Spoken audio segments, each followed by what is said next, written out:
ఎన్నికల బాండ్ల పథకం ఎలక్టరల్ బాండ్ స్కీమ్ రాజ్యాంగ విరుద్ధం అని చెప్పి సుప్రీంకోర్టు ఈరోజు సంచలన తీర్పిచ్చింది. Chief justice of India DY Chandrachud గారి నేతృత్వంలో 5 జడ్జిలు గల రాజ్యాంగ ధర్మాసనం ఏకగ్రీవంగా చెప్పింది ఎలక్టరల్ బాండ్ స్కీమ్ అన్కాన్స్టిట్యూషనల్ అని చెప్పి. ఈ ఎలక్టరల్ బాండ్ స్కీమ్ అనేది సమాచార హక్కుని ఉల్లంఘిస్తుందని కూడా చెప్పింది. ఈ ఎలక్టరల్ బాండ్ స్కీమ్ అనేది ప్రభుత్వం 2018లో ప్రకటించింది. ఎన్నికల్లో నల్లధనాన్ని తగ్గించి పారదర్శకతని పెంచే విధానానికి తోడ్పాటును అందిస్తుందని చెప్పి ప్రభుత్వం అప్పట్లో ప్రకటిస్తూ 2018లో ప్రకటించింది అనమాట ఈ పథకాన్ని. ఈ పథకం ద్వారా బీజేపీకి 2022-2023 అంటే 2022-23 ఆర్థిక సంవత్సరంలో దాదాపు 1,300 కోట్ల రూపాయలు వచ్చాయి ఎలక్టరల్ బాండ్ స్కీమ్ ద్వారా. అదే కాంగ్రెస్ చూస్తే దాదాపు 171 కోట్ల రూపాయలు మాత్రమే వచ్చాయి. ఇండివిజువల్స్ కానీ కంపెనీస్ కానీ ఎవరైనా సరే ఈ ఎలక్టరల్ బాండ్స్ కొనుగోలు చేసి అందించవచ్చు పొలిటికల్ పార్టీస్కి విరాళాలుగా. 1000 రూపాయల డినామినేషన్ నుంచి ₹1 కోటి డినామినేషన్ వరకు బాండ్స్ దొరుకుతాయి. ఎస్బీఐ దీనికి డినామినేటెడ్ బ్యాంక్ అనమాట.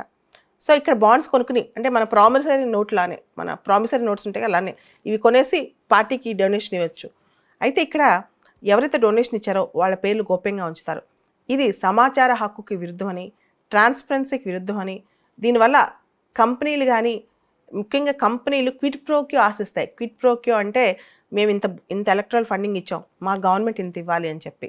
ఇది ఇన్కమ్ ట్యాక్స్ రూల్స్ కూడా విరుద్ధము, ట్రాన్స్పరెన్సీ కూడా విరుద్ధము, ఇన్కమ్ ట్యాక్స్ యాక్ట్ని కూడా కాలు రాస్తున్నారని చెప్పి సుప్రీంకోర్టు ఈరోజు చెప్పింది. అందువల్ల ఎన్నికల బాండ్ల ద్వారా వచ్చే విరాళాలను తప్పనిసరిగా బహిర్గతం చేయాలని చెప్పి సుప్రీంకోర్టు స్పష్టం చేసింది. 2019 ఏప్రిల్ 12 నుంచి ఇప్పటి వరకు రాజకీయ పార్టీలకు వచ్చిన ఎన్నికల బాండ్ల వివరాలను మార్చి 6వ తేదీలోగా కేంద్ర ఎన్నికల సంఘానికి సమర్పించాలని స్టేట్ బ్యాంక్ ఆఫ్ ఇండియాను సుప్రీంకోర్టు ఆదేశించింది. మార్చి 13లోగా ఆ వివరాలను వెబ్సైట్లో ప్రచురించాలని కూడా ఈసీని ఆదేశించింది. ఎన్నికల బాండ్ల పథకాలను సవాల్ చేస్తూ అసోసియేషన్ ఫర్ డెమోక్రటిక్ రిఫార్మ్స్, తర్వాత కాంగ్రెస్ నాయకురాలు జయా ఠాకూర్, సిపిఎం మరో పిటిషనరు సుప్రీంకోర్టుని ఆశ్రయించారు.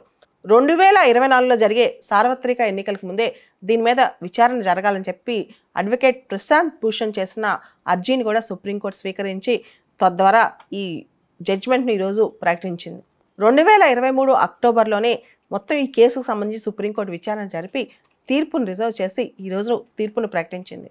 ఈ ఎలక్టరల్ బాండ్ స్కీమ్ తీసుకొచ్చిన తర్వాత income tax act, companies act, representation of people's act, foreign contribution regulation act ఇలా చాలా చట్టాలను సవరించి ఈ బాండ్ల స్కీమ్ని ప్రవేశపెట్టారు. అయితే ఇది పూర్తిగా పారదర్శకతకి విరుద్ధం అని చెప్పి సుప్రీంకోర్టు ఈ రోజున ప్రకటించి దీన్ని రాజ్యాంగ విరుద్ధం అని చెప్పి కూడా ఉద్ఘాటించింది.